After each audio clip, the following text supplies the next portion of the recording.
My weekends used to start with me getting up at 11:30, 12 o'clock, and I started talking to a buddy and I was like, "Hey man, like I need to like change up my weekend routine and do something, get myself to wake up." And he's like, "Dude, go to check out this kickboxing class. It's in Hoboken. You're going to have a lot of fun." And how I got into boxing was that my buddies and I, when we were younger, we would go on the gloves and go to Walmart, get those mouthpieces, boil down the mouthpiece, fit it into our mouth, and we would just square up in the backyard sometimes. So we used to do that when we were younger, and then there was just a pause. So when he told me about something active to wake your body up in the morning, like kickboxing, I was like, yeah. So ever since I started going, like I just got addicted to it. Um, what got you into uh, kickboxing or just the MMA Well, sport in I general? get, yeah, it's I'll try to condense it down, but I'm the youngest of four boys, okay? And we had one bedroom and we had three beds. And for some reason, my oldest brother Joe was into karate and hitting things, but I was the youngest, so I just kind of was born into this. We had a heavy bag in our room. I remember one of my father's friends came in and with the ram jet. I think that's what it's called. It shoots a bullet because the walls are brick. So he shot like a wood beam into there to support the weight of a heavy bag. And in my basement, I don't know, I think I might have put it somewhere, but I have a Macalara pad, which is basically a Japanese knuckle conditioning. Uh, it's like a potato sack wrapped around a piece of plywood. And day one, you start like this, and then it's just to toughen the knuckles up.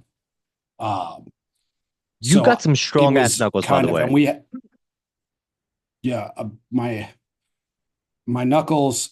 Um, the thing about knuckles is the more you hit, they kind of get bigger and stronger. I don't have, arthritis. They just like build a casing around them, my skin and everything. But the point was, we had boxing gloves and we used to tee off the same way. I'm going to bring them into the gym because they're like 1920s boxing gloves. And I've Okay. been told that Hoboken used to have 13 boxing gyms back in the day when it was all factory workers. These guys used to just fight each other on the docks after work for fun. Um, so Hoboken was kind of in a decline when I was growing up, while everything else was getting nicer. So it was a rough area. So physical violence seemed to be around the corner. So you had to be physically ready to handle things. But ultimately, with the gym, my brother, he was also a personal trainer. Now it's called Planet Fitness, but it was called Empire Fitness. And I got a job there when I was 10 stocking shelves. And I was just learning from everybody. He opened uh, a gym in the back of town when I was 13. And I basically was free labor at both places. And we, I would say we were the first gym, one of the first gyms that had no affiliation where it wasn't just kickboxing, it wasn't karate, it wasn't kung fu, it wasn't taekwondo. It just was an open format, and different instructors came and taught me things. One would be taekwondo person, another one would be catch wrestling. We had Marcelo Garcia, who's very famous now for jujitsu. He came down. We had a jujitsu class very early on, and I just kind of pieced everything together on top of the personal training side of things, and you know, created a class that I think is fun, people like, and obviously some people like it. Dude, your class is super interactive. It's a lot of fun. It's professional and it kicks ass. Like I had to start incorporating massages into like my bi-weekly weekly schedule because you're tearing your body, like you're tearing your muscles, and you need to recover them. So I've had to add recovery into my life because of kickboxing. So thank you for kicking our ass all the time. Um, Yeah, I will have more. I'm going to put some more recovery pieces in the gym. A red light, infrared sauna. I'm planning on maybe and an ice bath. But massage therapy, I think, is the best. yeah, I was looking you up and I found your channel on YouTube, and then I went down the fucking rabbit hole on the internet as what the internet is, and then I I see this guy, Steve Maxwell, that you were talking to, and I feel like I heard of that name somewhere. And then I search him up, and then I see him on the Joe Rogan show, and then I'm watching the show, and then I see you in the background, and I'm like, yo, that's Mike.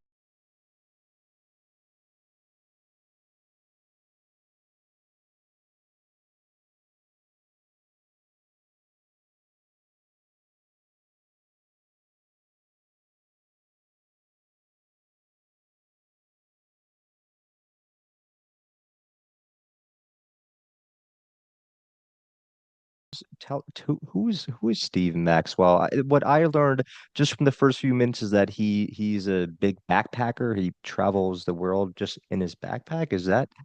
Yeah, Steve has like I should you should interview him as well. I could set that up. The Steve has lived a lot of different lives, but he's from Philly, and he had a gym way back in the day. It was called I think Maxercise, back when they used to put size after every name. And I think he was the early investor in the UFC, but before the big bailout. And I think he was the first Brazilian jiu-jitsu black belt non-Gracie on the East Coast, which is quite an accomplishment because back then, basically by opening a Gracie gym back then, you had to fight anybody that wanted to fight you. That they were just not coming to the gym. Like, if so, you got to imagine this is a rough area. He must have been fighting maniacs all day. Um, but he's huge into alternative workouts and also thinking about the body more. And a lot of the things in my class, especially at the end of class, are just taken from Steve Maxwell because he understands. He's got to be what? He's got to be close to 70 now, and he Wow. looks great.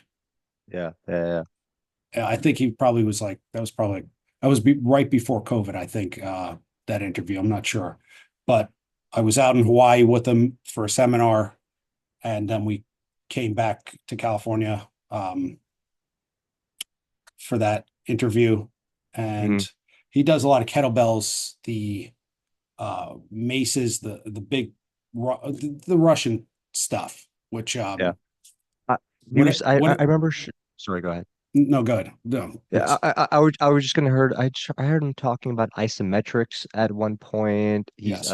He's big into that, and I see you incorporating that into your classes too, isometrics. Um, and then I heard him also talking about some of the Russian stuff. You're talking about how they used to lift beams with their teeth, and like the power you gotta have like in your freaking jaw to do something like that. It sounds fucking insane. Yeah. I well, some of the stuff I I um I wouldn't do, but the Russians they didn't have the equipment. That's why the kettlebell. I believe the kettlebell was a either a weight for experiments Mhm. or it was a cannonball that they just modified.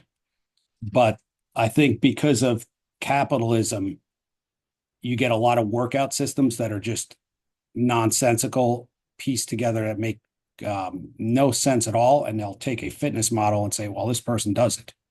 And then people flock to it, but it doesn't really make any sense. And also, we don't want to hurt our bodies because I've seen a lot of baby boomers now. They can't even move from inactivity, but also from overactivity. Ronnie Coleman, I see him, he can't walk Oh my anymore from God. lifting. Yeah. Fuck yeah. Oh my God. It's insane what the fuck happened to him. And I mean, he used to pump himself with steroids too, though. I mean, just constantly injecting yourself with that shit and then not knowing the the longevity effects that it would have on your body. And yeah, I've seen him like he does these shows and he's in a wheelchair and he has this walking cane with him. And it's sad to see because you look at him, you look at Ronnie Coleman, you know, in the 90s, was it 80s, 90s? And I mean, he was a monster, just a unique specimen. Um, every part of his body, just muscles on top of muscles. Um, So I was trained by Tom Venuto, and if you search up Tom Venuto, he's a lunatic. And a lot of these guys, bodybuilders, that's what I learned because I also worked at a bodybuilding gym, and mhm. he's a natural bodybuilder though. So I was Tom always Veluto. Let's see if you can pull up Ven Tom Veluto. no, Venuto, Vento. Yeah, Tom, I see you, and I mean you're I know you fuck around in class sometimes. You say I don't do squats and I don't lift weights. I'm like, what are you talking about? Look at your fucking legs. They're cannonballs. yeah, I lifted so much legs that I never wanted.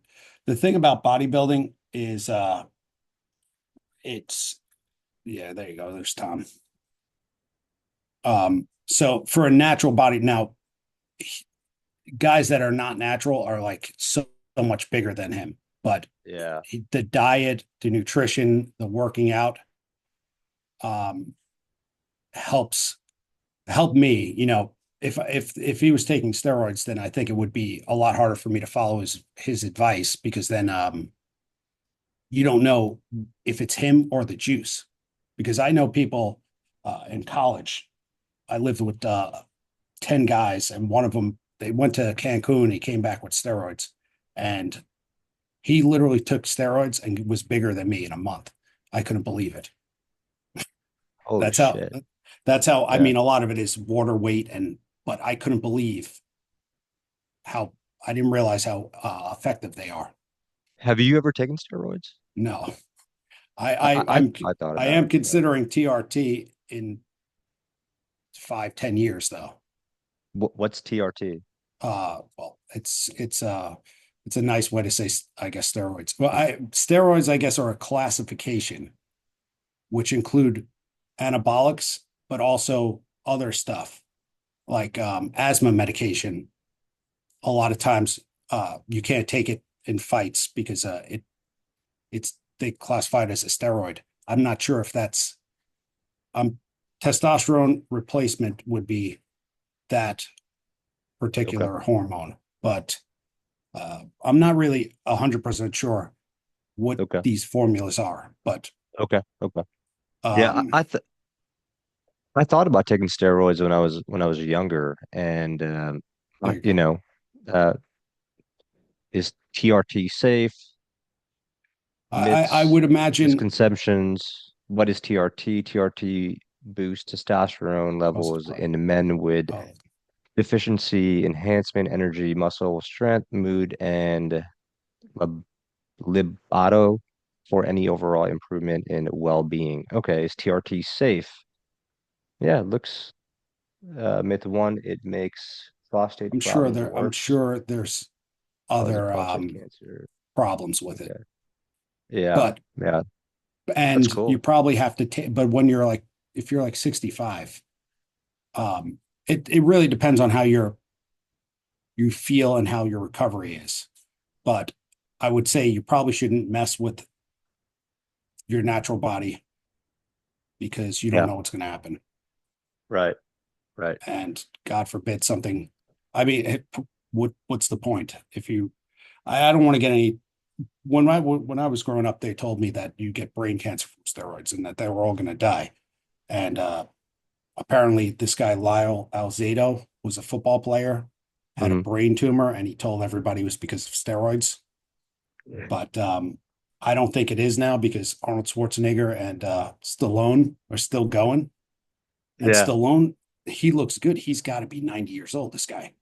Yeah, yeah. Rossi, pull up a video of Stallone working out. This guy's old as shit, and he's still going at it at the gym.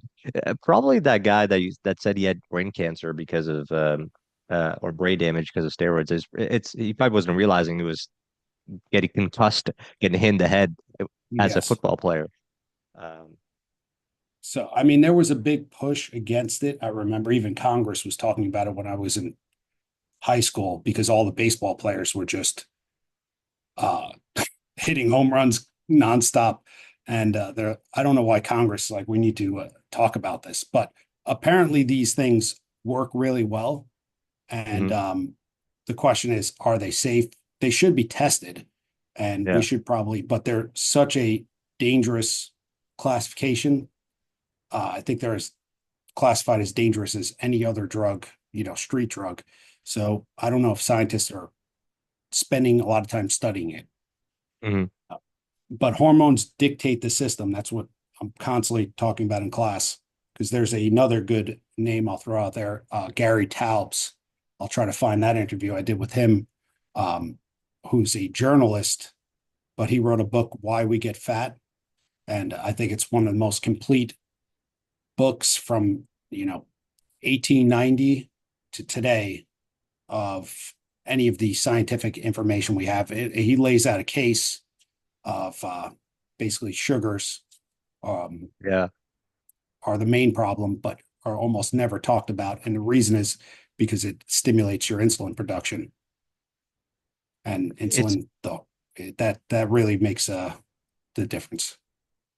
Yeah, it's bizarre the shit that we have in America that if you go to anywhere in like specifically the European countries, like they're like, no, we don't want this shit here because we know the stuff that's in your food is processed. It's all a bunch of processed sugar. Like even protein bars, like if you go to Trader Joe's, you get those protein bars.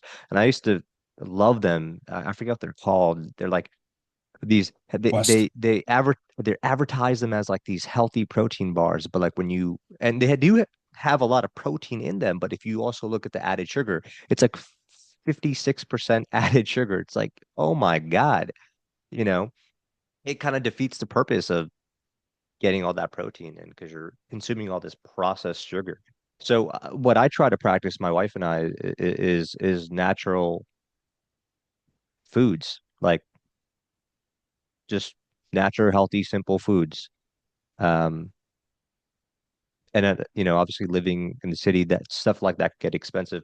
I heard you today we were talking in class, you were talking about a man throwing jabs and fighting 100 men. I was like, I had to ask Mike about this. What is that about? And is that a real video that we could pull up?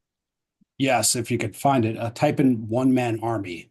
I believe it's in India, and a mob forms around. I think he might be an action actor, Hmm. and for some reason, these people are coming at him, but it's in a busy street, and he maneuvers himself in a way that they're forced to attack him basically in a line because the cars and stuff. So he's able Yeah. to he just uses his jab, and he's Jab. you're he's knocking them down. Another one pops up, and he's just like because if he kicks or he does a hook, he might put himself off balance, and if he gets grabbed, he's going to be in some trouble. And he's just backing up, throwing a jab. So that's why I bring that up in class so much, that the jab, because it keeps things at bay. And One man army, that's what it's called. I believe it's one man army. This thing's been reposted a billion times. Yeah. It's an Yeah. old school. See if I can find it. I can't imagine just a dude fighting 100 men. I Well, it's not. what He's is not. It's more like 10 or there. If you okay. type in a one man army jab street, I think that's it. It pops up. in a short. It's called One Man Army Street Fight Compilation. I'm not sure if there's a bunch in there, but Okay. the jab is highly effective in the and I what when I teach class, I'm not teaching people. If I was going to teach somebody to get a boxing ring or go into a cage, I Yeah. would do things completely different. But Yeah. and I don't want people going out and fighting, obviously, but if they were in a situation, um I tried to take that into account, the combinations that are called out, maybe just for my own entertainment. But I don't a lot of the gyms they'll be like, well, I'm a boxing gym and I'm gonna have a 90-pound woman fight a man and she's just gonna sit in the pocket and but what they don't realize is, and I know this from like jujitsu, is that when there's like a 250-pound guy and he's never even done jujitsu before, it's a prop. Their size matters. Like they just smash, and that'll happen even if you're doing the proper slips, blocks. When they hit you, you're going to be out cold. So you have to distance maintenance is probably the most important thing. You need to be able to get out and get in. Um, that's my thinking, and I try to. It also helps me in class, so I don't have to do so many cardio moves. When you guys are moving around, Hmm. it's constant working. If you plant your feet and you sit in a boxing distance, you can maintain, you know, so much energy. That's my thinking anyway. Yeah. But it's an Yeah. interesting video. That jab, yeah, he's just knocking him down. And Did you do jujitsu as well? Is that something else yes, you've also trained in the I past? was here's another name for you. Pat ass alone. Before jujitsu, before the Japanese taught the Gracies, um, in America we had this terrible name, catch is catch Ken.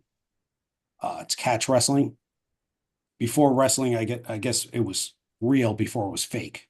And a lot of the moves um, in catch wrestling are the same as jujitsu, and they're actually better in a lot of situations because they don't use the gi in catch wrestling. Hmm. So with the gi, there's a lot of different chokes that can be applied. You can grab the gi on somebody, so it's not as explosive. But no gi jujitsu and catch wrestling are very similar. Um, so one of my early instructors, his name was Pat Assalone, and there's some video you would have to really find it. But he fought in the Vale Tudo in Brazil, Hmm. which was before everything UFC and stuff. And I think it's his second fight. He's like he broke his eye socket in the first fight, and then you still have to fight again. Holy And shit. and there was no time limits. It's like concrete.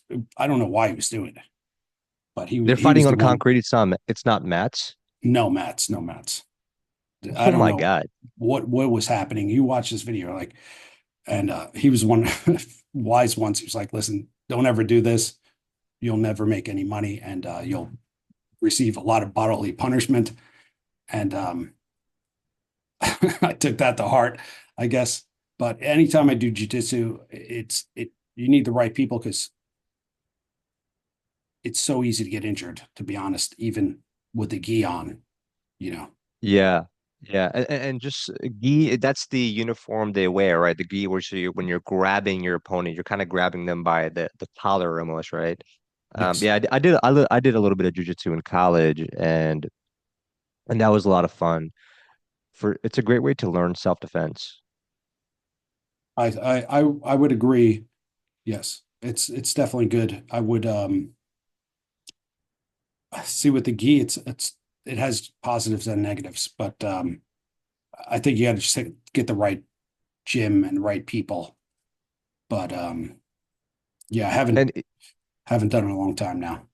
yeah, and you were talking earlier about like the weight matters in jujitsu. I agree, it does matter. I would also say is when, for example, when I was in this jujitsu class, I had this, uh, in your training sessions, one of the guys I was training with was this scrawny dude. He, I was at the time in college like 200 pounds, and this guy was like 160, 170, and he was a badass motherfucker. And he got me to tap. Like he was climbing on my back. He wouldn't let me get him in a. I was just trying to. The only thing I knew was how to get you in a rear naked choke. That was the only thing. And he got me in an arm bar, and he got me to tap. That was pretty crazy. Um, Yeah. did Oh, you you have did you long, ever? you have long arms. I know. Did you ever fight professionally at any point? No, Okay. I, like I said, when your instructors telling you not to do it, many of the other instructors did. Um, I just didn't see it as a good. Keep in mind, I'm not that big, and at the time, even now they don't get paid much. There wasn't weight classes, so I would have had to go to open weight, and I would have been like the smallest guy fighting a monster for fifteen Yeah. hundred dollars. That was my thinking back then. Yeah. Yeah. Besides When that, you said what's that? no, I was gonna say you said there were no weight classes. So there were no weight classes back in like a few years ago. They just let you like if you weigh No, like 150, they would just let you fight someone who's 200 pounds. yes, it was just an open like Hoist Gracie. I think was 100 and he probably was 185, but he's taller guy. And also hearing interviews now with like Gary Goodridge, who's fighting at that time, like he had no experience. I do wonder if the Gracies maybe packed it with, as they call tin cans. This happens in boxing a lot. They want their boxer to get 10-0, so they line up fights that and a good manager, I guess, would do that. Fights that are easy for them to win, but the person may look like if you take a giant bodybuilder, they look like they're going to rip you apart. But if you know how to fight, you'd probably take them out pretty easily, or somewhat easily, depending on if they know how to. If they only because when you lift weights, you're so good at isometrics or just moving certain muscles, but to put the whole package of movements together is like chaos for Yeah. bodybuilders. So you get a bodybuilder and their muscles require so much oxygen, you can get them tired quickly. So you get a couple of those guys, you know how to fight, and then you set up an organization and you're just kicking everybody's ass.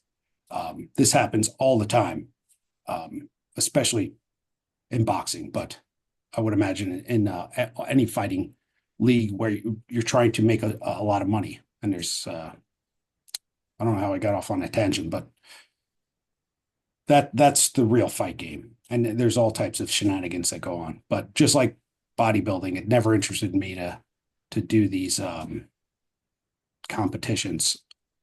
Yeah. Uh, What do you think happened to boxing? I feel like boxing is such a great sport, but I hear a lot that the marketers in boxing have ruined the sport. well, I mean, this is just me. I'm a bit more conspiratorial, but I don't think that any sport is 100% real anymore because you're allowing betting. You're watching the UFC. They're like, bet, why don't you bet on this fight? This is Vegas. This is, there's no way they're not going to have their finger on the scales. And usually, proof, even football, you know what I mean? Or basketball or anything. Like the referees, that's all you really need to fix a fight. I watched some old fights back on UFC. I see the ref jump in, and I'm like, that's it. That was an interesting stoppage there, almost like you were told, you know. And also, they might say, listen, I'm only making, I make 3,000 if I fight and 3,000 if I win. So let me just take the L. I bet on myself to lose, you know, and make Yeah. a ton of money. There's got to be ways for them to f find out and catch them though if they're doing that. Yeah, if they want to though, but I'm I'm guessing that the gambling has got, you must see this gambling. Like gambling was illegal in New Jersey. I think Dude, it's in it's our insane. Constitution. And of course, Atlantic City, they were like, no, we're going to gamble. But now to allow people to gamble on their phones, It's fucking insane, Mike. I've been talking. I feel like it's like me and a handful of people who are the only ones talking about this, that we've institutionalized gambling and made it, we've normalized it. Like everybody could just go on their phone, all you gotta do is press three buttons, and you could bet on the toss of the coin when it's going to, if it's going to be heads or tails, and you could win a bunch of money or lose a bunch of money. So yeah, I do think about that, man. That's, I think that's fucked up. And and I'm not against the gambling. I want to be very clear about that. I enjoy gambling myself, like, but I think there's a time and place for it. Like you go to the casinos, if you're at a round table with your buddies or at a place, there's a time and place for it. But I think digitizing it, it's scary to think about. And like you said earlier, like you believe that not all the fights are 100% real. Do you suspect there's matches being set up? I think so. I mean, I think there's a lot of ways to even before the the fight starts, there's ways to you, when you're talking this type of money that's going to be lost or made, Yeah. certainly the judges are in on it in Vegas, and you'll know this anytime there's a bad fight call, they'll be like, I can't believe these judges, this is ridiculous. And you look at the judges, you could tell like they don't even know what boxing is. So they were told to, if it goes to the judges, we're doing this, but also just slipping things into their water or their food, um, to make them exhausted or poison them. I just find the older I get, the more likely these things are, Yeah. and including football. I saw these magnetic gloves. I don't know if you've ever seen that, but No, no, no, you know no, how no. they wear gloves? These guys are Yeah. catching balls Yep. with one arm, and then I think about Inflategate. Um, Yeah. Yeah. if I was Yeah. really, in charge of this stuff, maybe I would make the field goal post magnetic, or I can make it repel the ball. I'm not saying this is happening, but who wants to find out? I don't know. Uh, Gambling, it's like a mob activity, so I'm sure they're not just doing it honestly. But I was saying Yeah. it becomes a problem. I believe it was one of the causes why the Venetian Empire fell apart, is they allowed gambling and then they all just lost all their money and owed it to outside factions, and then the society just fell apart. And Napoleon Yeah. just takes it. That's what I worry about. The U.S. gambling is. I wouldn't make it. I wouldn't, if I was running the government, I wouldn't make it legal to do on your phone. Yeah. Yeah. It's I saw a chart, and Russ, see if you could pull this study up, if you just maybe Google it. See what how gambling in the US when it was legalized, I think in 2018, 2019. Um sorry, on the digital applications is what I mean. Mhm. And from where it was to what it is today, Mike, it is insane. It's like 20x. Um, and I saw an article the other day about how people spent like $1.2 billion on the Super Bowl just in one day on gambling, just on their phones. It really is insane to think about. Um, I want to go back to boxing real quick. Who's that? Who's this boxer that recently died? I think this is a, a pretty famous boxer. Was his name George George? Foreman. There we go. Figure. He had a Holy trainer, Dick shit. Sadler, tiny by comparison to Foreman, and Sadler would hang on to the heavy bag, but And Foreman like would and the just commenters, if you just put this his video bag. on the comments, like, oh, Sadler bring your would just hands literally up, be able bring to your keep hands off his up. feet. Your hands are dropping. But Foreman hitting the heavy I bag don't know if this is good is training. I wouldn't have trained him one like of this. the more But prodigious he was sights he I've had was a in my life. powerhouse, and I It think seems to he me that of all the people I've seen hitting heavy hurt bags, Ali's including Sonny brain a Liston, lot in no that one ever hit fight. it the way Foreman did. Oh my Like God. that's like I could if I trained him, he would kill the person holding the bag because even now, like, but you can see his hips moving. He rolls it off his foot nicely. But if I Yeah. wound his hand back a little bit more, but the best thing about Foreman is his comeback when he was like 40 something. He's like, I'm gonna come back and win the title. And he changed his style to suit his, because he's 40 now. And Yeah. he was amazing. Yeah. He didn't say, well, I can't do it. He said, well, I'm not going to, I'm going to box differently now. I'm going to conserve. And he just took people apart. Um, and he was a good family man and probably one of the nicer guys. His grill, people love his grill. Um, yeah, he'll definitely go down as one of the greatest fighters, um, to ever the greatest boxers that ever walked the planet. I don't, was his biggest fight with Muhammad Ali? I believe, I don't know if it's whatever that period of time. I believe Ali wouldn't. I think that was because he wouldn't go into the draft, right? Because he You're right, opposed the war. right. And I think they put him in prison for 2 years, if Yep, I'm yep, correct. yep, yep. Then they wouldn't give him a license. So I think they went to some place in Africa, right?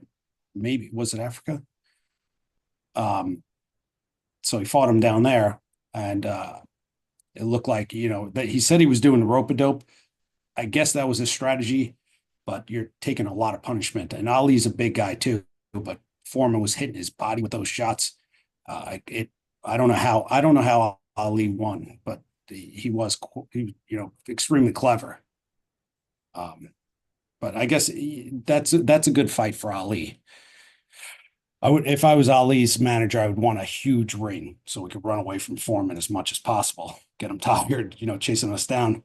Because as soon as he gets you in the corner, that's what he does. He just starts mauling you with those body shots. The more prodigious sights Yeah, I've had in Russ, my this life. is It seems to me that of all the people I've seen hitting heavy bags, including Sonny Liston, I could no one watch ever it hit it the oh because way my, the session because that's not good technique. uh, I now I heard things about Ali that he would get into his opponent's heads by scaring the living hell out of them. And one of the ways he would do that is he would go to their house in the middle of the night, and he would be screaming at them to make them think that he was fucking crazy. Yes, I mean, if you I think mean, about that, what an insane tactic that is to do that, to go to your opponent's house. And Rusty, this might be another video that I think there is something of him doing that, going to, I think it might have been Foreman's house and yelling at him in the middle of the night, and telling him that I'm gonna kill you. You can't wait to see me. And I'm like, holy shit. I'll be terrified to get in the ring with this man. I mean, yeah, I think who did he do that to? Frazier, I think he really tortured him, and he was just. But you got to sell the fights, and I think he was Right. the best of the best. He had Yeah. poems. He was good on interviews. I really they let Ali fight way too long because there's footage of him training, and he obviously has a problem. He's like a lot of boxers get that. That's why I usually recommend not getting hit in the head Yeah. because like you see Chuck Liddell, you just your brain just gets pulverized. I'm guessing, and it's probably not a good idea. But that's really sad because Ali, that he shouldn't. They should have stopped that. Any commission shouldn't have allowed that. Uh, he had Parkinson's probably way too early. Yeah, it's so sad to see some of these warriors in their older years in life because they just look like they're smashed. Like Yeah, their brain is just absolutely smashed. Um, That's why you got to study Steve Maxwell so that you don't fall into that path, because especially weight training, dumb barbells, there is a limit of how much weight is actually helping you. And then how much is the possibility of like a hang clean, the possibility of an injury is a problem. And if you get a serious injury, uh, it could lead us down a road where you start falling apart. So in class, I'm constantly adjusting the class to make sure nobody gets. Is that an older Ali there? yeah. Who knocks out everybody Oh, and no one can whoop him. That's when that little Cassius Clay from Louisville, Kentucky came up and stopped Sonny Liston, the man who annihilated Floyd Patterson twice. He was going to kill me. But he hit harder than George. His reach was longer than George. He's a better boxer than George. And I'm better now than I was when you saw that 22-year-old undeveloped kid running from Sonny Liston. I'm experienced now, professional. Jaw's been broke, been lost, knocked down a couple times. Bad. Been chopping trees. I done something new for this fight. I done wrestled with an alligator. That's right. I have wrestled with an alligator.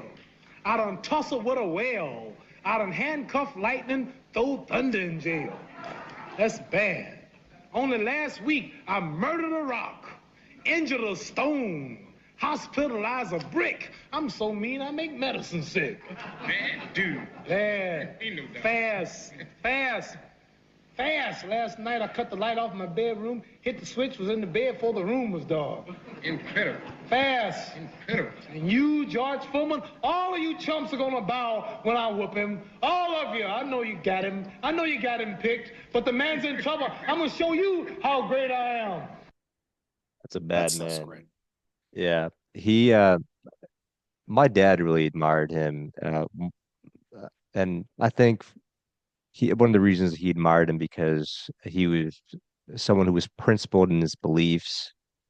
Um and and then he converted to Islam, I think, at one point in his life, and then lived out in Pakistan and Lahore, which is where some of my family's roots are. So, and then I think he, you know, died and ended up dying there too.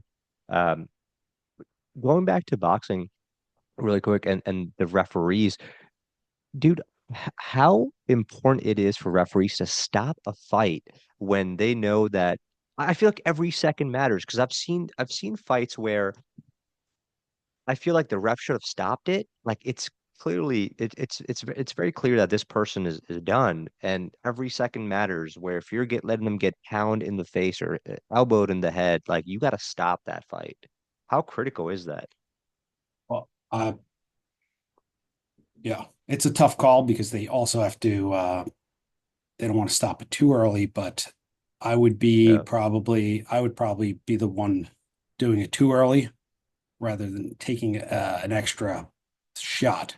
But I think a lot of the brain damage probably is in training, Okay. especially early Uh, on. My logic would be to develop the weapons first before you start having, like, you go to I'm not going to name some boxing gyms, but the it's day one they'll have you spar, getting your head hit in, but you still don't have, like, as you're developing the skills to throw the strike. uh I think you should learn the skills of how to throw it and then get into the sparring aspect. But I think they're just very heavy on sparring, and I think it adds up, especially with the boxing gloves, which I don't use gloves that much. Um, so I won't hit as hard. And I think the boxing gloves give a lot of recoil, hitting the brain. I always talk about that. The one kick, question mark kick, I put a lot of whip on it because on the top shelf in my house, my father must have, I don't, back in the day, the cops used to have this thing called a blackjack. Do you know what that is?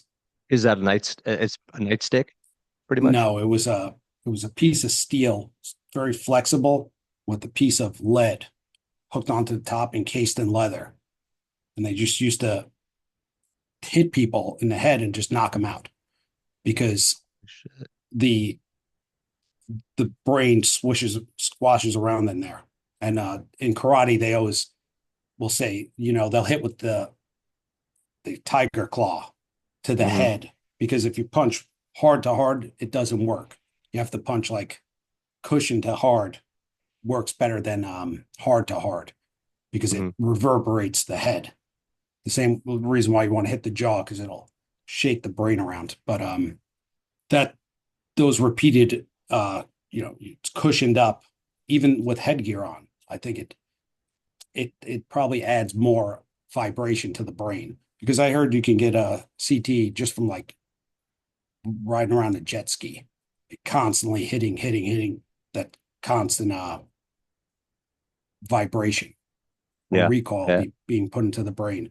So I think Right. you should probably do that later, and you also got to evaluate if you're going to make money doing this. You know what I mean? Because some of these guys, they're very desperate, and the refs, just keep them in there too long. I'd be pulling them off immediately as soon as it's like quite clear that they're not going to win. If they're not going to Yeah. win, then I'll pull them off quickly. At least in jiu-jitsu tournaments, it's much easier. It's not a brain injury if you get choked Mhm. out. But I think the refs probably are somewhat in on it. And some fighters probably say, listen, I don't care. Just let me take a couple extra shots. And some of them are fine, but there's this one Shane Carwin. I don't know if you know, he probably was a heavyweight champion, but he was an engineer as well. And at this point, he's like, he can't work. He can't do basic things anymore because he took too many shots. So Yeah. and I don't remember any particular fights that he really got his head. There's nothing the ref could have done that one more shot. I'm thinking it's in the gym, it's in the sessions day The in and training day you out. said. Yeah. Yes, that somebody needs to monitor it. And if there's a knockout, they need to give them some time off. Probably should put their heads in an ice bath after sparring too. Yeah. But So if it all starts at training, like do you make modifications to your training? What it would be the right way to train? I would take the person first off, like people are born, they say, I don't know who made this up, but it's true. There's some people that are born punchers, like don't show them much, they can throw the punch immediately. Perfect. Mm-hmm. I remember I was doing a retreat in Paris actually, and some guy came up. He's like, because I was training the people like with pads on the river. Some guy's like, I want to try, and he threw the best hook immediately with no instruction. And this will happen. I've probably have dealt with more people over this 25 years of teaching them striking, and there's certain people, they come in, I teach them, it's immediate. They already know it. So what boxers like Mike Tyson, he wasn't the only one in that camp. They were cycling thousands of kids through the camp to find the one Mike Tyson. And then they take him and put a lot of energy into him. But some people, they're not going to be professional. So they basically don't, keep cycling. They do this in judo as well. Like there's some people with natural attributes that are going to work well. And then I would train them on how to move first, and then get efficient in all punches and blocks, then open up to sparring the most advanced strikers, because the most advanced strikers will protect you, but beginners are wild. So if it's two 16-year-old kids, I won't put them together, because one of them will probably be way too wild. And it would be better to put them in with an advanced striker that knows how not to hurt them. That would be and I would just do a small group, trying to prepare one person instead of the way we do class. If you have 100 people, it's too much to keep an eye on everybody. But that's generally how I would do it. But I think they look at it like, well, they're just just see who's the toughest. It's like dog fighting. and whoever could take the most punishment over time. And then that's how I think they do it. I think a lot of gyms just throw people in, but there's too many older fighters that have brain problems now. Shouldn't be ignored. And they should probably be getting routine checks, not just checked when they do fight. Make sure there's no, I don't know if you can detect these brain problems early on, but in football, I think it's the same problem. Yeah. It's just, what are you going to do with them when they can't talk or do basic things anymore? Yeah. Foreman never had that problem. Probably, I bet his coach didn't have him getting. Mayweather doesn't have that problem, because he was like, I'm not going to get hit. Like, I'm sure he wasn't letting people hit him in sparring either. Yeah. Yeah. But, Do you think he should cherry pick his fights? oh, definitely. Without a doubt. He's smart. He's not trying to, I believe it's a whole Mexican style is like the tough style of boxing where you'll throw a punch to take a punch type back and forth. And I just think that's crazy. But yeah, he realizes it's a business and you got to get as much cash as possible out of this business and take as little damage as possible. And that, you can't say he's the most successful guy ever at doing that. I don't think these numbers are real though, of what he said. It'd be incredible if he makes $100 million in a fight. Oh my God, I've seen him carrying around like boats load of cash. He's got like a posse of 30 people behind him. Yeah. How do you think the IRS audits go? That's what I'm like, because you got the IRS just sitting around watching Mayweather carry 100,000 in cash. It would be so.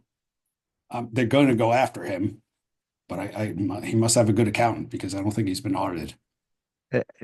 There's this one, Russ, see if you could pull this up. There's this one fight of Floyd Mayweather. He's fighting some foreigner, maybe in Thailand or somewhere, and he hits him with this. The way he knocks him out, it just seemed very fake. Like it's almost like he hit him like this with light jab, and this dude almost did like a tumble, like he almost fell backwards, and like oversold it. And I was like, that looked phony as shit. Russ, see if you could find that. It's Mayweather fighting some guy overseas. And this should be on YouTube because I did see it on YouTube. There's got to be fakes. I mean, I just there's too much money involved. It has to be. Yeah. He's a great marketer, clearly. Amazing. Yeah. He's poised at all times. Like if you see him when he was even when he was fighting Conor McGregor, and they were doing all these promos, and Conor was fucking with him and grabbing his head and antagonizing him, but he just stayed calm and cool and collective. And then he just gassed him out. He gassed Conor out. I think in the 10th or 11th round, and then just put him to sleep. Yes. Go ahead. I mean, that was a great spectacle, but yeah, I don't think it's very hard to fight Floyd Mayweather for 12 rounds, unless you got to be. And McGregor, he was a great boxer, but what he really was great at both. He would do a forward and a side stance. We got to do this in class more often because in class I generally put everybody in a forward stance, but then sometimes when we do side kicks, we're more in a side stance. And Conor would face you in a forward stance, and then as you move, he would. Mike, this is the one. This is the one. Russ, see if you could skip it towards like the knockout. Is to come in. He caught that left a little bit. Now all of a sudden Floyd starts getting serious. Like, okay, I got touched. He didn't do much to me. I got touched, but let me start coming through now. Oh, there it is. He threw that left hook and was hard enough still to put Tenson down. He basically threw it up as a check hook, and that's what dropped him. I gotta say, he could have got hit, in the ear and lost his balance. But this is Japan, definitely. Small amount of space is ridiculous. Ooh. Look He's at that. laughing. Look at him. He's Connects laughing, just dude. behind the ear, equilibrium gone. Nasukawa's legs, he can't find his legs. He wants to stand up, but the legs just can't do it. It's not even a real hook. It was even partially blocked, and it still put him down. And look at Yeah, I don't know, bro. That looked shady to me. Yeah, if you look at, do you know what pride fighting is? No. Okay. Before a UFC, Russ, look at what pride fighting is. Let's check this out.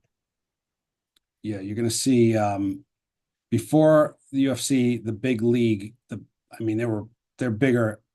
It was called Pride out of Japan, and they would put 100,000 people in the arena, huge pageantry. They would do all types of things, but a lot of fights they say were fixed. But some of them look real to me. They were the type of people where they would get a giant, somebody with gigantism, and then fight like a Oh shit. I've seen anybody. some of these videos. Yeah. So they would also have Japanese wrestlers, because they love like their Japanese wrestling. But Like sumo wrestlers. Yes, but that's Don Fry versus, I forget the guy's name, but he's a Japanese wrestler. What the fuck? And something like this is like Takanori Gomi versus Nate Diaz. Takanori Gomi is a baseball player in Japan, and his style's so much fun. That's a fucking baseball player. He throws a punch like a fastball. Nate Diaz was a tough matchup for him, but he was one of the best fighters. There was also Sakurabu. They called him the Gracie Hunter because he literally beat every Gracie that was being thrown at him. But it was so much fun. They would spend so much money. They gave everybody. Obviously, they didn't drug test. They did all types of crazy things that you couldn't do in the U.S. And turned out the Yakuza ran it, of course. So the Japanese mob. Yeah. So I'm guessing they're going to fix fights occasionally. But that was the best league ever. They had everybody got paid well. They didn't really care about the business side of it. It was just big intros. I would go back, and I think the UFC purchased the rights to the footage. So it's on their archives if you sign up to their archives. And that's where Fedor, who was one of the, I would say, probably best fighters of all time. Of course, as you keep fighting and you get older, you're going to get beat is the problem. And then you don't look as good. But incredible fights he had. And he was the first guy that, he didn't have a six pack. He just looked like an ordinary guy. And he was just taking people apart. Who was this again? Fedor Emelianenko. Okay. And he used to fight in these pride fights, you're saying? Yes. Okay. And he, I guess, because the Russians have what is it called? Sambo, something like that. It's basically a combination of catch wrestling, striking.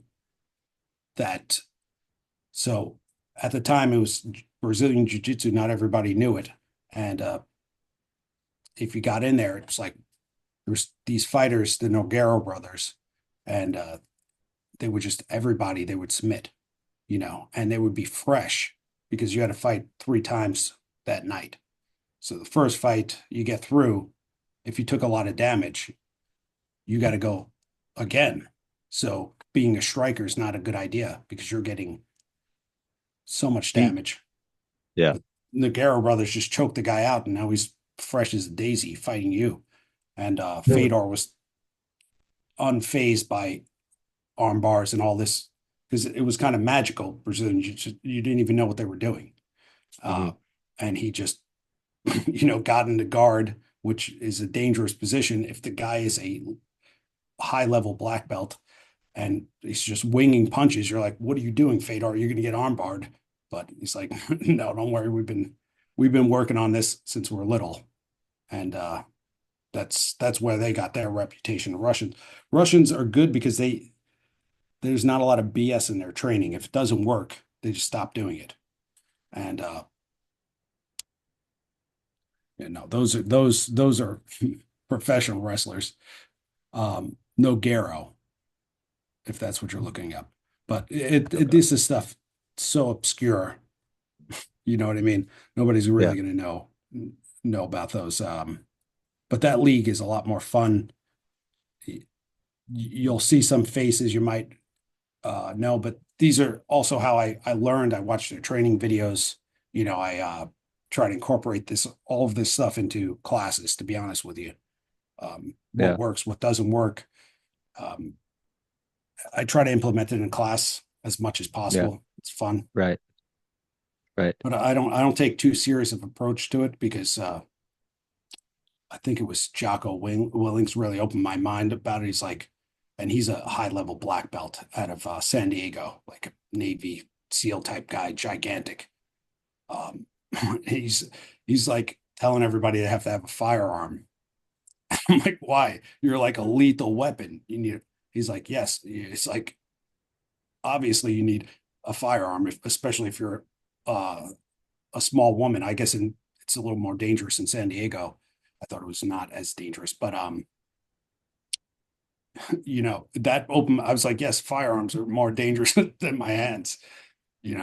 Knives are dangerous.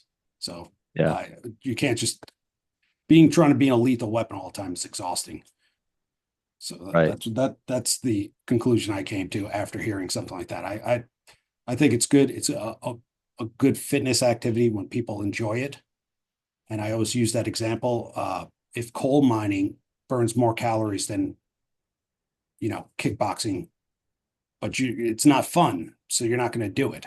So try to pick something you like to do, because then you're just getting results will be a byproduct instead of, the goal. So if you like doing Pilates, then do Pilates. If you like doing yoga, do yoga. And that's what I'm hoping. That's the fun thing. If in this town, look how many options we have. It's kind of fun. You could do a bunch of things. Yeah. But I figure it's good. It's a good skill to also know, to have your ability to throw your hands if necessary. Yeah, I agree. And that's one of the things I'm trying to incorporate more into my workouts is different types of regimens and workouts that I could try as I get older. Because as you get older, and I'm sure you can attest to this, your body eventually starts to break down. And so one of the things I've been trying to incorporate is stretching, because I want to be able to be agile as I get older. Like for the longest time, I couldn't touch my toes, man. I was not flexible. I didn't incorporate stretching into my workouts. And so I've been doing that a little more of that. And now I'm proud of myself. I tap myself in the back for saying I can touch my toes now. But I can't do that. You know that? No, I'm the least flexible person you could imagine. I remember doing in school, there was some stupid test you have to do, and they're like, lock your legs out and touch your toes. And and I've tried. We used to have I need to get this thing back. You put your legs in it, you crank it. It's like a Van Damme thing. Yeah, and it's your legs kind of open up like this, right? Like a torture rack.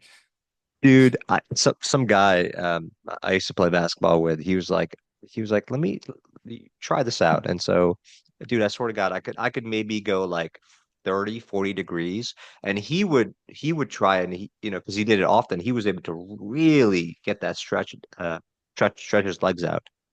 That's you're right. It is kind of like a torture device, because you would crank it and it would just stretch it. I think some stretching is good, but I think a lot of people take it too far. And I've been told that the people that get back surgery the most are the yogis and people that deadlift. If you're like a maniac deadlifter, or you're extremely, because Steve Maxwell has a whole rant on flexibility versus mobility. So certain people are double jointed. They're incredibly flexible. It's a genetic ratio, just like So it might be easier for them, but you're also, sometimes it's good to have a little bit of tightness to protect yourself, from, especially if you're doing a bunch of stuff. That's the only, I obviously think it's good to stretch and not be tight, but what I learned is if I stretch a lot, I'm quite sore. It doesn't relieve Yeah. it like I thought it should. Are you Yeah. finding that? So I've been playing basketball for a very, I've been active my whole life. I've been, when I play basketball, I beat my body up. And I would never ever stretch before any of my games.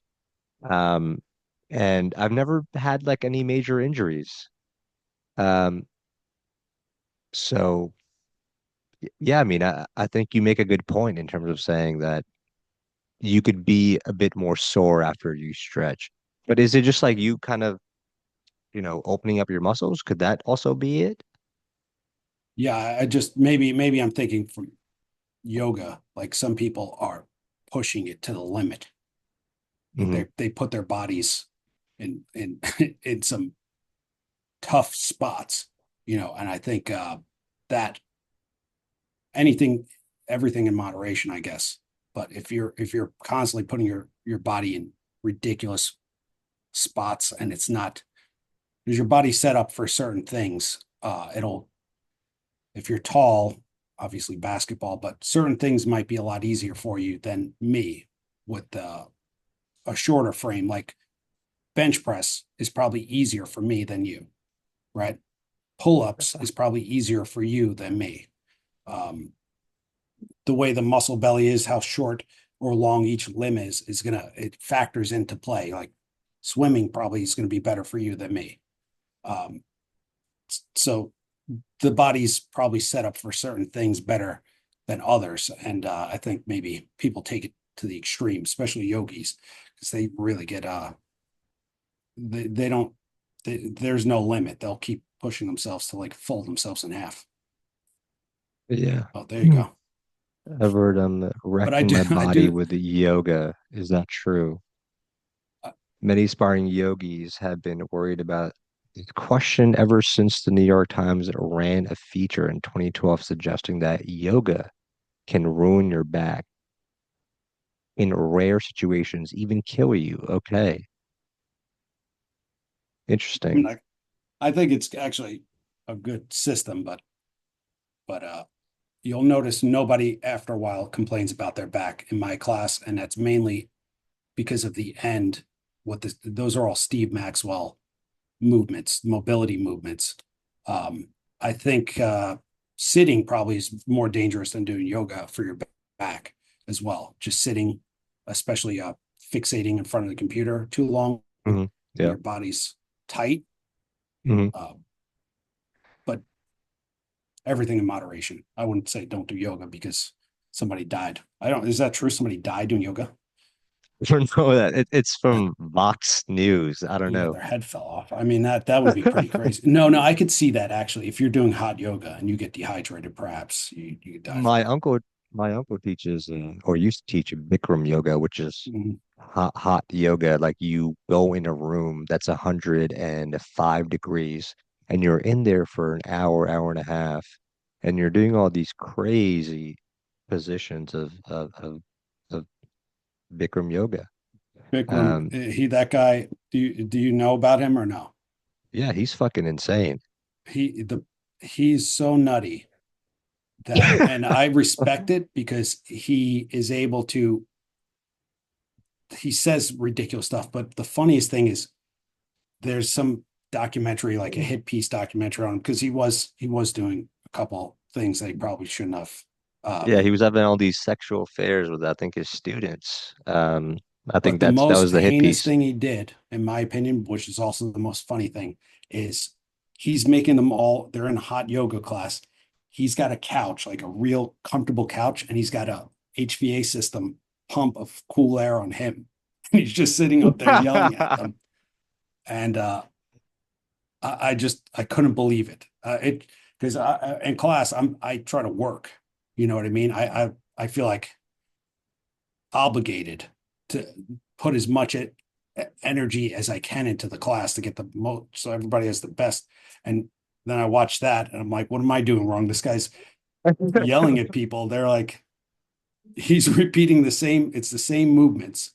And I'm like, I picked such a hard format compared to Bikram here. He's just on a couch playing video games while he's yelling at you.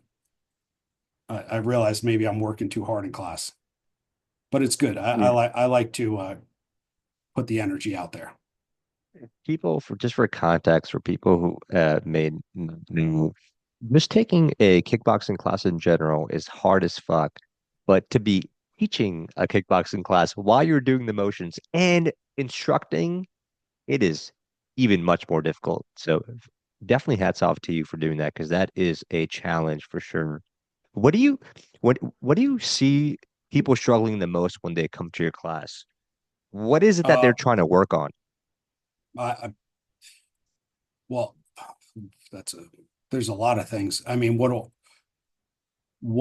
the number one thing on your day one is that they are so tense, like adrenal. The one thing I try to do is get everybody comfortable before. I've noticed that the first 15 minutes is the most dangerous time for like your blood sugar to drop and like you're going to pass out. After we get through 15 minutes, you can probably do it all day long. Your body's been primed. So but your first day, usually I have people come in early and most of them are tense. Like you're just like, what did I do? This is a mistake. You have a feeling of anxiety and your adrenals are just dumping and you're not going to be able to even do it because you're so tight. And in class, you'll know I'm constantly saying, I'm not saying go harder, mainly telling you to relax. You know, Right. Even today I was doing pads and we had a younger boy and it was just like, you're an explosion, not a fire. You're not trying to burn your body up. We're trying to explode, relax. Explode, relax. So the number one thing when people first start is tension level. You know, how much tension you have in your body. You have to approach it from a relaxed. And I think if you watch the Thais or you train with the Thais, they're much more relaxed than people think. Like they go hard, but they try to approach it more lighthearted from what I've seen, because they don't want people to be exhausted in the first round, you know, of training or fighting or whatever. It's more, even in their fights, like the first couple rounds, they usually don't go at each other. Only the Westerners go in there like maniacs attacking them in the first round. There, it's more of a build up, and bets are still coming in. So they kind of slowly build up. It's more of a tradition. And then in class, the next thing is your muscles that are trainers don't understand this more than the people, but if I could hit somebody in the head with a stick, like there's an amount of time that is necessary for them to make adjustments within the body to be able to do the movement. Like they're not doing the movement incorrectly because of lack of instruction or anything. Their body literally can't do the movement yet. And trainers get mad at them as if it's like, why aren't you listening to me? But they're listening to you. It's just, if you taught me a new move, a lot of times I would have to go home, think about it, you know, sleep on it, as they say, because it takes a little bit of time to put everything together. And your muscles are trying to protect you. So when you're throwing punches, initially, a lot of the opposing muscles are holding you back, because I'm sure if they were completely shut off, you could throw your arm out of the socket. Your muscles probably have enough power to really generate too much force and hurt your back. So certain muscles are staying tight. And then as you do the reps, they're shutting down and allowing you to do the full movement more comfortably, but within a range that is somehow set in the central nervous system. So that period of time, it's important to be encouraging and not to freak out on the members, but for them not to freak out. Your hands are going to drop. Look at George Foreman right there. He's as fatigue builds, everybody's technique goes down. So like in the 12th round of any highly contested boxing match, they're saying the same thing I'm saying, even though their boxer has been bred to do this since they were 5 years old. They're saying, breathe, move, keep your hands up. It's not that they don't know it. It's the fatigue level has hit. So I would say the most challenging thing is that, and then people see, we have a good group. Consistency is the most important, where marketing a lot of times is intensity. They like the intensity is going to do it, but what the intensity is going to not show you is a year or 2 years or 10 years of training. But the consistency proves the results. If they get intense, they get injured, it sets them back 6 months. So I try to keep them consistent and not try to, like, all these stupid cliches, leave it all in the gym, no pain, no gain. It ends up hurting them more than helping them. And this is a big philosophy with I'm going to butcher his name, but he's from TriStar Gym in Montreal. Faris Zahabi. If you ever listen to any of his interviews, or he trained George St. Pierre, Roy McDonald, but he also has a good holistic training philosophy, and his fighters don't end up with brain damage. You know, he's very good about making sure they're safe. And what is his training? What is he incorporating in his training? A lot of stuff we do: jiu-jitsu, kickboxing, some weights. He's big on gymnastics for the younger, like and it makes sense, like gymnastics for the younger kids, right? You have a son, you want to put him in a sport. Well, what's going to teach him how to move through space overall for other options into the future? Gymnastics is a great sport to teach them how to move, balance, how to manipulate their body in space. Where if they just train baseball, they might excel at baseball, but if you put them in basketball, they can't play. So that's his philosophy on it. It makes sense to me that if they're able to move in gymnastics, they could jump, tumble, pull themselves up. It's a good base for any sport.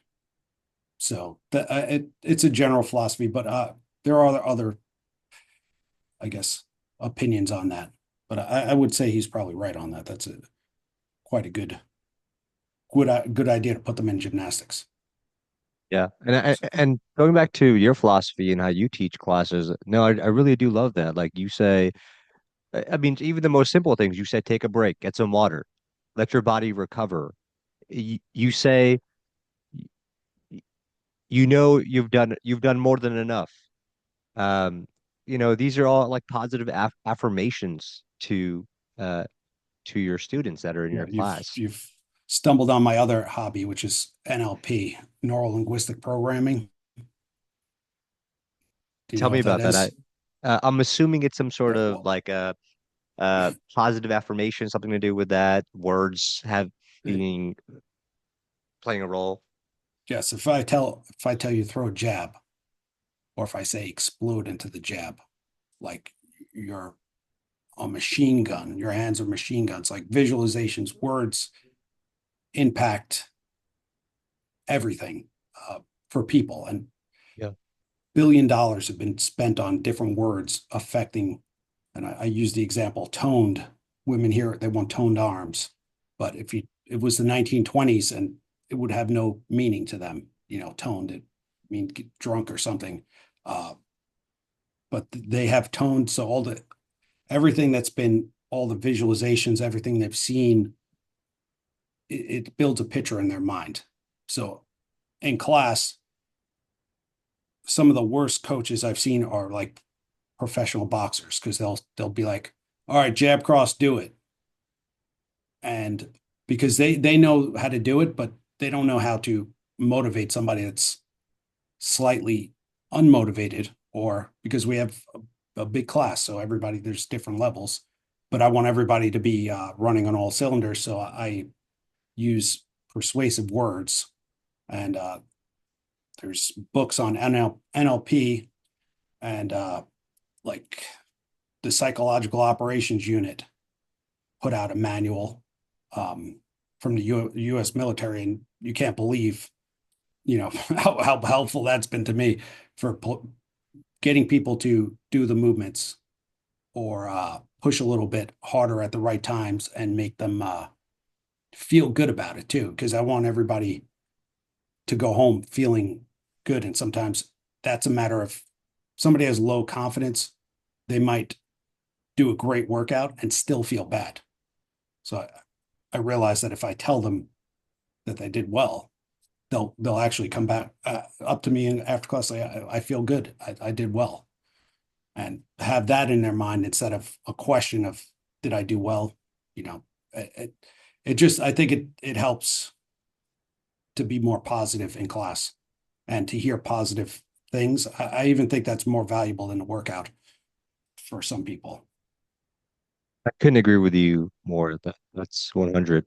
Absolutely. Yeah. I like how you also kind of make it a bit more, a bit humorous. Like you'll say, "Oh, the money printing machines are being turned off," and uh, go buy cryptocurrency because it's bad to take off, or just, like just to kind of keep it lighthearted. Uh, I guess what do you think about the cryptocurrency Well, money printing situation? my one brother was huge into Bitcoin. He was Bitcoin mining. He lived in New Hampshire, and we went up to visit him, and it was the winter, it was freezing out, and he didn't have any heat on, and the Bitcoin mining machines heated the whole house. I was like, this is insane. Like, what are you doing? And I think he spent $30,000 a month on utilities. And I was like, you are an idiot. And Bitcoin was like $1,000 at that point. Yeah, But when I was little, there was a place called Toys R Us, if you're familiar with this. And yeah, they used to give yeah. out, somehow you get Jeffrey dollars, and he used to try to trick me into giving my real dollars for Jeffrey dollars. So I that's how I looked at Bitcoin. But obviously I was incorrect, uh, because Bitcoin is Yeah, what? it's trading at like I think 80,000 or something like that. So he was right. He lives in Costa Rica now. He's got a couple of houses there. And we have so many people that are in the market in Hoboken. You know what I mean? We have a lot of people that work at Goldman, or they're traders. We have people that Yeah, a lot of design financiers, algorithms. right? So these financial jokes they find funny. But I this is what I would say. I don't think anybody should be getting rich off of things that don't add value to the economy. I think that's the problem I see with Bitcoin or cryptocurrencies. Um, I if there was if it was maybe talk to me differently, maybe I'm the wrong, but if you're not adding to the goods or services, then you probably shouldn't be getting rich and be able to buy up all the goods and services. But so Bitcoin at this point, though, I believe my conspiracy mind is they use Bitcoin to suppress gold and silver prices, because the one thing our central banks really don't want is people valuing gold and silver too much, because then it's going to show how much inflation is happening, and it benefits them to inflate the money supply. They're getting their hands on it first. So that's my thought on it. But do I think if there was an anonymous cryptocurrency and we could trade it back and forth, I guess that would be good. I don't know. What do you think? I don't really fully understand cryptocurrency. The basic knowledge I have of it is that I know that it's this decentralized currency that anyone could trade. But the more I think about it, the more institutionalized it's becoming. The more banks and these brokerages are selling it, trading it, marketing it, and I think it does have value in the sense that, if it's secure. If I send you a transaction, you could trace it back, um, because because it goes through blockchain technology. And but again, I don't really fully understand the value proposition behind it because it's like it's poof. It could disappear. I feel like it could disappear out of thin air. But then I also hear the flip side of the argument. They're like, what the fuck is the American currency backed up? We got off the gold standard in the 80s. And ever since then, like our it, all we've been doing is turning on the money printing machine. Um, so that's where I am with it. But I do encourage everybody to kind of have a diverse portfolio, like have a little bit of it because just to hedge, just to hedge shit. But then there's also, the scumbags like the shit coins, right? I mean, the pump and dumps. So Yes. Well, yeah, yeah. I mean, ultimately, I think the banking system is in on it because I think the more and more I learn about the banking system, I think that trying to like FTX, I believe they were giving him money loans against his cryptocurrency, which he valued at $60 million. So then they say, well, he's got an asset. So and when they loan money, they're allowed to, that they create it through the loan. Money didn't exist. I didn't realize this. I went to I think they business call it school. fractional reserve Yes, banking or this is not yeah, yeah, yeah. this, but the point, the monetary system should be more like a power grid. That's how it, in my mind, or water to get to people. Like it should not be exploited. And when I grew up in Hoboken, we had the president of a bank lived on my block, a person that owned a store, and a plumber lived on. They were all in basically the same teacher. Right now, you could be the mayor of this town. You can't afford a house in the It's town. it's insane. It's That's insane. to me means something's wrong. Uh, I don't know how it's going to work itself out, but it's funny to joke about. But I do get some good tips from the traders in class. They give me some good Yeah, well, stock tips. well, if they give you a good tip, please let me know. All right, I because will I right also want to now. join your brother in Costa Rica. Yeah, well, he's looking for people. He's got a huge guest house. If you want to go, I'll send him down. He loves company, Oh, but that's awesome. Yeah, I've been to Costa Rica. It's a good place. I think they live. They call it pura vida, right? That's mhm, the pure life. That's how they live. I love yeah, that. I've Great done people. 7 retreats there. So people from class go to Tamarindo with me, and then I pay for all the food. I know the local family there. There's some great videos of this. I could send you, but they own the fish shack. So whatever fish come in, Teddy Linney would cook the meals at night, and we would train in the sunrise and sunset. Because a lot of people go on vacation, they don't know what to do with themselves, like myself. You just start, you don't know what to do, especially from here. So I incorporated training in along, and also it helps you in class too. If you're going on the trip to work up to that point, it adds a lot of benefit. Um, but Costa Rica, I feel like, is a great way to reset yourself. Yeah, when my wife and I went there last year, and w- we were just taken back by the hospitality of the people. And everywhere we went, there was like there were like ma I think it was just mango trees everywhere, and so like Mhm. it was like no one you can't be hungry. Like there'll be mangoes on the ground. You could just pick it up, wash it, and eat it. Um, and that was nice. So definitely a trip that we'll make again somewhere in the future. Um, what do you think about the tariffs that it's kind of cool to have you on because because you said you're conspiratorial, and I'm kind of the same way, and I have a buddy who's like who's like even more conspiratorial, and I love having these conversations. So, what do you think about the tariffs that kind of tanked the market? Um, and because I asked that question because we were just talking about how something needs to happen, right? Because even the mayor of the city can't afford to live in the city that they're in. And I'm assuming you're talking about Hoboken, right? Because how Yes. expensive Hoboken is. And I'm assuming you're talking about Ravi Bala, who's the mayor there. Well, yeah, but I'm saying, say you got elected tomorrow. You're Yeah, like, well, I'm the mayor of the town. Let right. me, what can I do with my salary? You can maybe rent an apartment. Yeah, You're not, you can't, you're not even buying a condo might be hard. Um, yeah. but that's, it wasn't directed at our current mayor. I'm just Oh, saying the okay, okay. systematically, if I'm the mayor, I should probably be able to buy a house in town. Right.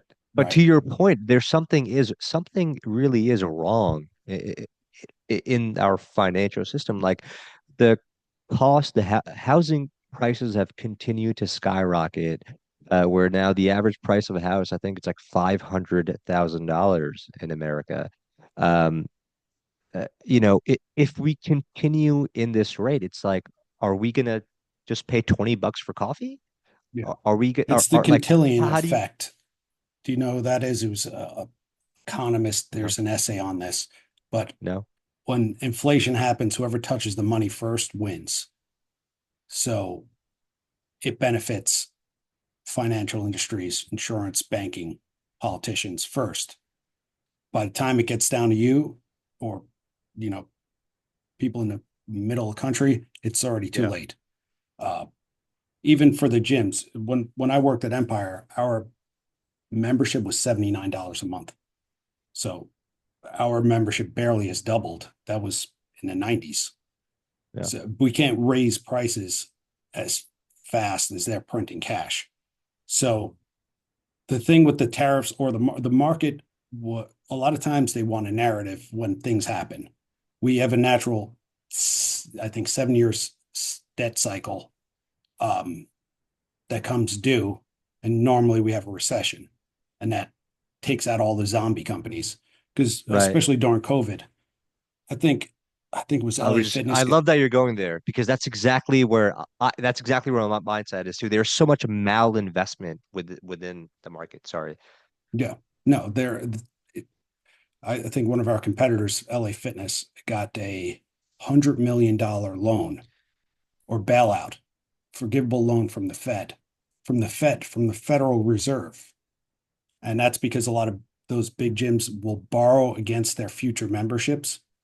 So they owed the money to the bank so much they had to be bailed out, or their banks would have closed. Um, but there's so many zombie companies out there sucking up resources, really producing nothing for the, we want to have a lot of goods, and we want to, like, Hoboken's the funnest when there's a lot of goods, a lot of services, and they're cheap. Yeah. And Yeah. one thing about making real estate expensive is you're not in China. They try to make real estate cheap. They try to make your basic necessities cheap because then it doesn't add to the price of the goods that they're producing. But if you want to produce goods cheaply, your labor can't be paying $3,000 a month, because you're going to have to pay them that. So I think the tariffs were more of a smoke screen for, if you look at the graph, like during COVID, I bet I shorted the TLT. Do you know what the TLT is? The 20-year treasury. Treasury. Because I thought COVID happens, we need to raise interest rates a lot, like 20%, like Paul Volcker did, in order to constrain consumption because we're not going to have stuff. So you raise the interest rate, it'll restrain consumption. And they ended up Because doing you're making harder to borrow money. exactly, Right. because we need to constrain because we don't have the stuff, right? Because nobody's going to work. Well, that turned out to be completely wrong, because they did the exact opposite. Right. Right. And then I didn't, it's taken me a long time to realize, but they printed so much money or 7 trillion loaned is out. what that is. It I was, think is it just, it just had to take its time to work through the system. I think, we're on the other end of things, and I think we have to take a small amount of pain. Uh, do I think the government is going to be able to make a lot of money on tariff? If they do tariffs, they should not do the income tax. That's my opinion, because the income tax is, besides wasting a lot of time every year, everybody just spending time doing taxes. I'd much rather have a tariff in place. But do I think what they'll do is tariff us and income tax us to oblivion. That's what I think is going to happen. And I think a lot of side deals are going to be set up, where I think the country itself just has to be better at being diplomats and not putting their foot on everybody's neck. But like, they see China as a problem, and this, I'm guessing, in DC, and they say, well, we have to go to war. That's how they think. I don't think the right. Chinese think like that. I think they think about how both parties can do well. And they're like, well, how are we going to go to war if we don't even make our chips here? And so they do a chip act and throw money at it. But it's a good point. You probably would be fighting the Chinese and ordering things on Alibaba.com to put into our machines, and they would be making it. It doesn't make a lot of sense to me. But I can't see. DC is more like magicians. You know what I mean? They put out a narrative, and who knows what will come out the other end. I'm sure. I'm surprised though, other countries, I didn't realize they had tariffs on us. That doesn't make sense. Does it? Like, Vietnam has a 90% tariff on U.S. goods. Why? I thought Yeah. I thought we were close with Vietnam. Right. I don't know why they had 90% tariffs, but yeah, the reciprocal tariffs make sense. If you're gonna charge us 90% on goods and services, we'll do the same. I think, and so much. I think the bigger strategy behind the tariffs, this is what I think is to bring back manufacturing back into the U.S. Because, and it's kind of like a hard lesson to the American economy. Like, you need to get off of this addictive Temu, Alibaba, Amazon buying that we all do, which is like 3 clicks and we have, a Mhm. sofa bed the next day from that was made in China. So I think I think the larger strategy is to bring back manufacturing back into the US. And I think that requires some short-term pain. That's why people elected this guy to the office, knowing that there was going to be some short-term pain, and of getting this malinvestment out of the market, out of the economy. Um, so that's what I think about the tariff stuff. But to your point, I don't think anyone really knows what's going to happen. And anyone who says they do, I think they're definitely playing some sort of games. Like, there's definitely some sort of incentive behind it. Like, no one really knows what's gonna what's this? How Trump's reciprocal. These are the hardest hit U.S. Russ, go up real quick. Trump's reciprocal tariffs. Well, these are the hardest hit U.S. trading partners under Trump's tariff. Yeah, let's go down there. Um, how Trump's reciprocal tariffs will affect America's trading partners. Trump has announced 10% tariffs on imports from countries into the United States, and even higher tariffs for the following 60 trading partners. So we've got European Union with 20%, U.S. imports, China, Japan, Vietnam. Okay. So those countries are going to be hit the hardest. Yeah. I know the Italians are complaining they can't sell their peppercini, whatever. Or certain cheese. They already get the European Union. I think, I don't know. It was a trading union. I disagree with it. I think it's a bad thing for the European countries, like Italy in particular. But we don't allow their meat here, their prosciutto, or their wine has to be imported from somebody, like because there's so many people have to wet their beak on a sale of something. I that's the one thing I hope the tariffs don't do is just like, all right, well, it's an extra tax, basically. I could see us needing to rebuild our infrastructure, but I can't see it because we need to get back to raw materials. Like, and we've crippled most of like, basically, we can't produce these things here because of the EPA, you know, Environmental Protection Agency. yes. They've got so many So, regulations on every single fucking thing. It's I so mean, what it's are you going to annoying. do?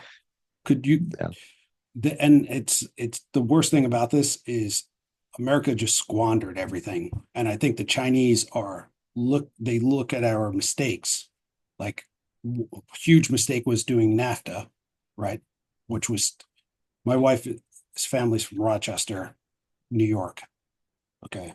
If you look at advertisements for Rochester in like the 50s, it was basically Silicon Valley. It was Kodak, Eastman, Xerox. Like, this is like the place to go. They basically commercials for it's like, move up here. You don't even know what to do with all the money. And your pension's going to be, so it's huge industry. And then NAFTA signed and they're like, no, it's not going to be a problem. And there's Ross Perot during that presidential. Do you know who Ross Perot is? No, no, I forget what NAFTA stands for too. Do you know what the It was the abbreviation North for that? Atlantic Trade something. Yeah, It was basically yeah, yeah. gonna, but Ross Perot was a Texas billionaire, and he just was like, "I'm running for president. I know how to fix things." And he would take out this before my time, but I've watched all of them. He would take out ads like a half hour. He would buy on TV slots and then have presentations. And he would go to Mexico, and he would show the conditions that the auto plants were in Mexico. He's like, they have no water. They have no health insurance for the people. They're just paying them $6 a day. It's like, if you sign NAFTA, it's like all your auto jobs are gone. There's no you trying to compete against slave labor, basically. Right, right. And that's And what it is. That's what it is in most places in China. It's slave labor. yeah, You know, they're getting, I remember when Apple started building a lot of its chips in China, you started to hear rumblings about people living in squalor in these factories, and they had these they put nets out on the building because people would kill themselves. They would jump out because they're like, we don't want to work 18 hours and sleep and then go back to work. I mean, that is a sickening yes, lifestyle. yeah. And I think we hopefully, as China develops, because America had this history, we had sweatshops in New York. I mean, just just back in the 60s, New York State had a larger GDP than almost every country. You know, New York State alone, that's how much stuff was Wow. produced. New York was Wow. like the garment district of the world. And there was a lot of factory fires, people dying, child labor, and hopefully you're progressing in the right way.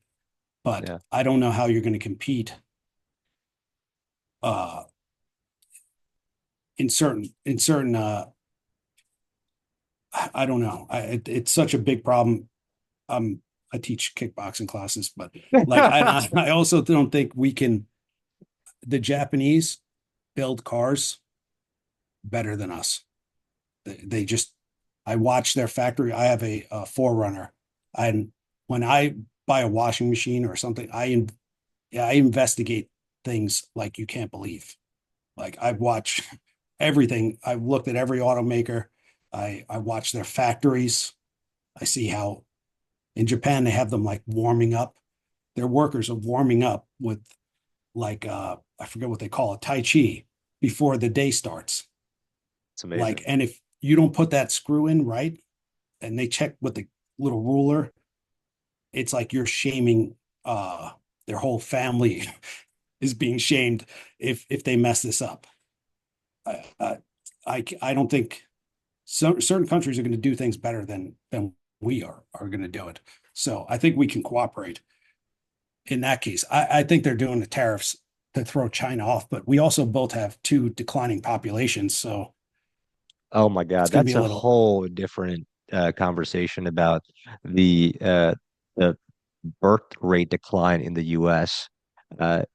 Russ, even if you just type in what the U.S. birth rate is, you're seeing a massive decline, and I think that is one of the most obvious things that we're headed into because if where people aren't having babies, they're not spending money on Mhm. the population is growing, uh, lack of innovation, and that's how empires pretty much die, right? Or one of the reasons as to how did they die um, when the birth rate is just declining. Oh, look at that! Look at that trend. Yeah, Trend in the U.S. birth that, rates. and it seems Wow. like if I was in charge, I would make it better for family formations instead of make it worse. But the government, you if you look at anything from the 70s, they're like, there's going to be so many people, you're not going to be able to move. Like every professor was saying that they were so concerned with it, and obviously they spent a lot of money to make that problem go away, but maybe they did it too much. But I there's too much financial pressure being applied, in my opinion, for normal people. That some people they can't be a mathematical genius to survive. Basically, you need to understand stocks, economy. Uh, we don't need that. We need, you know, if you work on power lines, you should probably be able to buy a house and have a Right. family. Yeah, I mean, y- just 20, 30 years ago, a single father would be able to support seven, eight, a family of seven, eight people. Yeah. My buddy um, grew up in the 80s and 90s, and his father um, was a construction worker, and he was able to support his family just by a single household income. And now things are so drastically expensive that there's no way you could do that. A single family house could, um, a single family income could support seven people. Just no way. I think it'll correct course. I think the next up until 2030, they're really concerned with 2030 because all the baby boomers will be retired. But I think we can set the right course, and there's going to be ups and downs, but hopefully the future generations will have an easier uh, setup than the current Yeah. generations. I hope so, man. I really hope so. I really hope the younger generation, the Gen Zs and whatever the generation after that is, I really hope that it is an easier path for them. And I think it will because of technology and infrastructure and but I worry about them because I think about how crippled they are once they get out of college. Like they have this chain around their ankle of just massive student loan debt, and it sets them behind from really kickstarting their life, a family, careers, even passions. Yeah. Probably should make usury illegal. That probably would help. Make what illegal? Usury, What is that? What's usury? that's making money from debt, basically. Oh, Um, okay, yeah, okay. every I major religion outlawed it because this happens. I mean, if you look, the number just keeps getting bigger, and then you look for more people to put into debt. right. And at some point, I think the Romans, and this is a Jubilee year, which back then that meant everybody went back to zero. The debts were wiped out because and it sounds crazy, but I think there's a Nassim Taleb, NYU professor who shorted the housing market. I believe he said it's actually easier than you turn the debt into equity on the banking side, and somehow that would reset the clock. Or, but kids can't. You give them $200,000 in debt for college, that's kind of a problem. Right. I had a dentist on last week, and I was talking to him, and he was telling me that if you want to be a doctor in California, if you go to UCLA, let's say you're graduating with $1 million in debt, and I'm like, what the fuck? That is insane. What's the point? If I have $1 million, and after you graduate, you're typically doing your residency, which means you're making like 40, $50,000 for the first 2, 3 years. And then of course you skyrocket into making three, $400,000. But if you don't change your behavior, and then you have this interest that's just growing, accumulating for all these years, I mean, it's gonna be over, you're gonna be paying interest for a long time unless you're making big payments on your debt. And even if we look at our debt now, right, the U.S. debt, it's like a 34 trillion um it, in debt. So It's just a control mechanism on the doctors, especially. That's how doctors explained it to me. They don't step out of line, meaning pharmaceutical company tells you something, you say, yes, sir. And you could know it to be dangerous, and you will still say, listen, that's a decision.